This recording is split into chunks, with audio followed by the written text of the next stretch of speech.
right, Mr. Armando Jemmott. Good day. Good day. How are you? Doing well, sir. Thank you. Before we begin, who do we have here to your left? Well, this is my senior student who is an instructor in his own right. His name is Jaime Cover, and he's my 7th Dan from my organization. And he is the chief, he is the second in command regarding technical instruction. So he would be my assistant technical director and on going out and represent me on my behalf because of the stringent technical applications we have for our organization. There are not very many people that have that information. I like it. Well, thank you, gentlemen, for coming out today. We've been trying to get this interview nailed down for a while, so I really do appreciate the both of you coming out, even though it's kind of cold out here, but you guys are Karatekas. Right. You guys can take it. All right, so let's jump right into it. Let me take this off for a second. Yes, no worries. Yes. All right. Go ahead. All right, so let's just start from the beginning. You know, how did it all start? How did you become a Karateka? Where are you hailing from? Go ahead and take it away. Well, I'm from, my native country is Panama. So I started karate like in 1973, around there, 72, 73. I was learning from a friend of mine who had started training way before I did, and then not too long got his black belt. But the purpose for training would be, I would think, what most of us would go into it for. For me, one of the main reasons was bullies. I did not get bullied, but I always interjected in conversations when I saw people abusing other people or making fun of them. So I would have something to say, and then the bully would turn his ire to me. And so I found that I needed to equip myself so that I would be able to defend myself should it come to that. It never did, but should it come to that, yes. That was my reason for joining. And yes. So what style of martial art was it when you first joined? When I first trained, it was Shotokan. And it's consistently Shotokan now. Although I have a different perspective on things now with a lot of the information that I've gathered over time. And why Shotokan? I would imagine in your home country of Panama there were different types of forms of martial arts in Panama. Yes, there were several different ones, but the predominant one, especially in my region, was Shotokan because of a U.S. Air Force member stationed at Albrook Air Force Base in Panama, and he had gone to Japan and had trained over there at the Kodokan, the headquarters, and came back to Panama and was eager. He was very young, and he was eager to teach karate. I didn't learn from him, but the students that he taught became excellent practitioners. And then, so I learned trickle down through that, and I got an opportunity to meet him in my latter years. Absolutely. So as a 9th Dan, correct? Yes. What is so I would imagine you've taught many classes throughout your tenure. What would you say differentiates your style of instruction or focus from other Shotokan teachers? Well, I would like to say from most karate teachers, but I understand. One of the things that I was fortunate to experience was, other than my karate training, which was very physical, technical regarding fighting and such, which served me well. I think it was very good. It gave me a very good, strong base. But when I started learning from Master Nishiyama, what he did is he simplified things. He spoke about principles, the measurement for me in my beginning was who could beat whom. We now have a diverse clientele of martial artists today. People that are housewives, people that are firemen, people that are doctors, and we can't engage them in these all-out brawls anymore. But they still could learn to defend themselves effectively. So what Nishiyama Sensei did is he took principles, and the principles are the body movements and the physics facts involved in our world that surround us. Solidity, stability, malleability, movement, rotation, dropping. There are many factors, biomechanics. He started studying that, and he was able to explain that these movements of the body then would represent technique. I could give an example. The expansion, the body expansion. Body expansion is a concept, but Kedambarai is a reflection of expansion. I am closed, now I'm open. I'm contracted, now expanded. Shuto-uke is an example. I'm closed, now I'm open. That's an example. Uchi-uke is an example of that principle. Closed, now I'm open. See? So these concepts, I'm closed, now I'm open. These principles, expansion being one of them, is reflected in this technique, or in this technique, or in this technique, or in this technique. So initially we learn technique. Hopefully with the guidance we learn the principles. And then we're able to understand the technique better and see what other techniques use those principles. So, with all of your profound perspective on the different types of techniques and movements and the biomechanics that's involved, how would you say you tailor your lessons to suit the needs of a younger student, for example?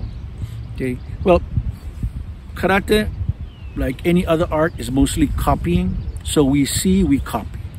So, like painting, you copy the teacher. You get a portrait in front of you, and you copy the portrait the best you can. But as you copy and you start to understand the intricacies of what is in front of you, then you start learning the skills that it required in order to get this effect. And then understanding falls into place. Then you start taking on your own personality. So everyone starts off from copying. Mostly children have to copy.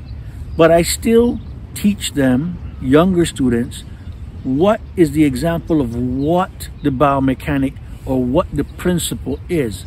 And I give them examples so that they can have a clearer picture in their head. If they try to copy what I'm speaking about, they will get closer to correct technique execution. And as they become older, then their wisdom of life will then say, oh, that's what this is like. And they'll be able to compare it and maybe even come up with other examples, which will be just as good as long as they execute the technique, to effective point. Yes. Absolutely. Well said. Yeah. So, thank you. What do you do to stay motivated? What makes you want to train every day and practice every day and stay involved in the whole karate realm? Well, there are several factors. One is that I have students that still engage and still ask for guidance or clarity on points, and I'm happy to be able to help them. But my own burning desires, my own excitement is as I am doing technique, which I believe is going to bring clarity to my student, actually brings more clarity to me. And then I usually find out down the road somewhere, someone of my students that has actually advanced asks me the question that I discovered while I was training, and now I'm able to give them guidance. Yes. So because it's an eternal journey and there is no end, we all say this, but we don't understand it. The burning desire for me is, yeah, there are days when you get up and you're not in the mood to do something, but you realize that immobility will create rust, and you will decay, and you will collapse. So I imagine the reputation of techniques, of the different techniques, doesn't bore you. It doesn't become too redundant after a while? No. Amazingly enough, I had this conversation with somebody the other day. And we talk about, let's say, basketball. Now, the basketball players of today started from they were 7 years old. And basically, the only way to put the ball in the basket is to shoot it. So from 8 years old, 7 years old, they've been shooting and shooting. And then they go to practice and they shoot. And they practice and practice and they go to a league. Then they practice and practice and then they're in another league. And they practice and practice. So maybe if we see them shoot 50 shots, but when we are not looking, they're shooting thousands of shots. So what we see at the end is the finished product. And we see and we go, wow, he's so good. What we're supposed to say is he's so well practiced. I like that. And that's the point that we miss and especially today, unfortunately, because we're an instant society. Yes. Everything has to be instant gratification. But if we endeavor and we just lose ourselves in the journey, we'll come up and we'll find ourselves in a new discovery. I believe. That's my opinion and that's my personal experience. Absolutely. If you had to use one word, what do you expect your students to gain out of training under your guidance? It's a hard one. That's a very difficult one. Stop me there. But elaborate if you need to. There. well, I will try to bring it to one word, and then I'll elaborate if you wish. I think one of my major gratification from teaching is to see my students become more analytical. Because as we're teaching, people ask, why this, why like this, why this way, correct? Yes. And what happens is I explain it a certain way, and then I challenge them that if they find a better way to share it with me, because we all want to learn from the process. There's no ego involved here. We're talking about a structure that needs to be as strong as it possibly can. So what happens is, as technology has gone forward, because people have always endeavored, they've always asked, well, what if I do this? And what if I do this? But they've also made mistakes. We just don't see that. We only see the finished product. Yes. So what I think my students have become is more analytical, and hopefully they're able to take that analytical thinking and apply it to their lives and find out what's practical, what makes sense. If it can't be explained with clarity, try, and if it still can't, then you know it must be illogical. Everybody's gets a whim concession every now and then, but the bottom line is that they should be analytical about the things they're doing, especially, well, like I'm going to say, especially in karate, when your life depends on it. Absolutely. You need to ask the instructor, why do we do this way? Or this doesn't feel as strong as you say it does. I mean, you should be able to ask, but only the instructors with information can answer, because they have the reasons why they're teaching what they teach. Okay. So I'm a student, you are my instructor, and I ask you, Hanshi, what are 5 principles in karate you think I should follow on a daily basis? I would say connection, because your skeletal connection is your structure. So your posture should be as erect. That way you don't overuse your back or overuse your knees, right? So your posture is a very, very good principle. Another would be abdominal breathing. I think abdominal breathing in the tanding is very good because it helps. It even helps your digestion, and it also helps to calm you. We say people have butterflies. Yes. But they really don't have butterflies in their stomach, obviously. Yes. But the breathing helps to contain that, to stabilize the emotion, to breathe calmly and relax the muscles. How many are there? 3? 2? Yes. I would say whenever you exercise, to also, this may be a redundance, but to keep using that alignment. People are going to discover soon that everything has to do with that alignment. Your longevity, not maybe in life, but your structure as you are alive. Your mobility, your flexibility, stretching. But your structure as you are doing technique needs to be correctly positioned. Otherwise, you end up injuring yourself. And people are finding that out now with therapies that they're having. Athletes are getting biomechanic training on how to run, how to swim. So this has its place now. Golfing. There are so many sports activities that are utilizing biomechanics that you need to study this so that you're able, if these guys are under high stress and performance and they're observing the instruction, then I think we should too as average human beings. I love it. Well said, sir. Yeah, thank you. I have one more question for you, a fun one. We have 4 martial artists. They've all been training for the same duration of time. The Shotokan Karateka, who's been trained under your guidance, a boxer, another gentleman who has been practicing Kung Fu, and another gentleman, Brazilian Jiu-Jitsu. Who has a much better chance of winning a fight or defending themselves? Who wins the fight, sir? I'm going to have to dodge that one, but I'm going to dodge it like this. The better trained person. You know, you can be given $1 million.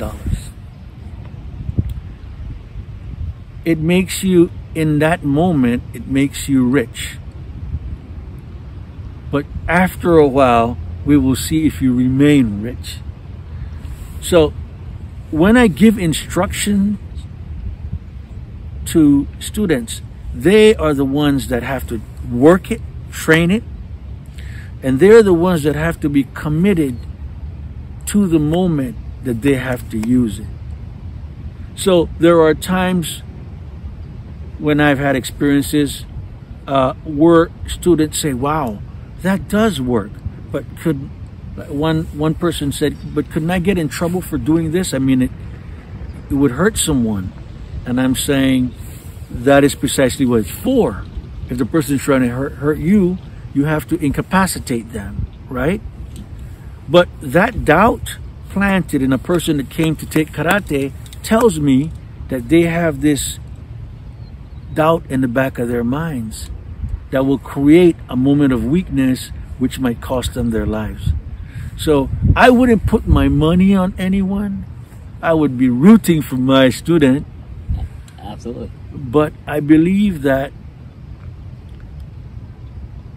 the training needs to be serious, but as you walk the journey, you should have fun, because it shouldn't be tedious. Because you're looking for mistakes you're making. You're looking how to incorporate things. You can do it with fun. You can do karate with fun in your heart and even on your face. You just have to train the technique seriously. And we don't use our face in any of the techniques that I teach. So the face shouldn't be affected by the technique.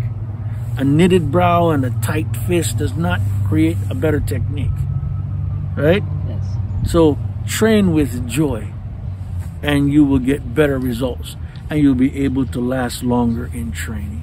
Love it, love it. So what's up next? What's next for you, Hanshi Armando, in your chapter of life? You have any upcoming projects? Well, anything on the horizon? Yes, I have some students in Panama where I'm from originally, and there are a few instructors, and a colleague of mine asked me if I would help him give them technical guidance.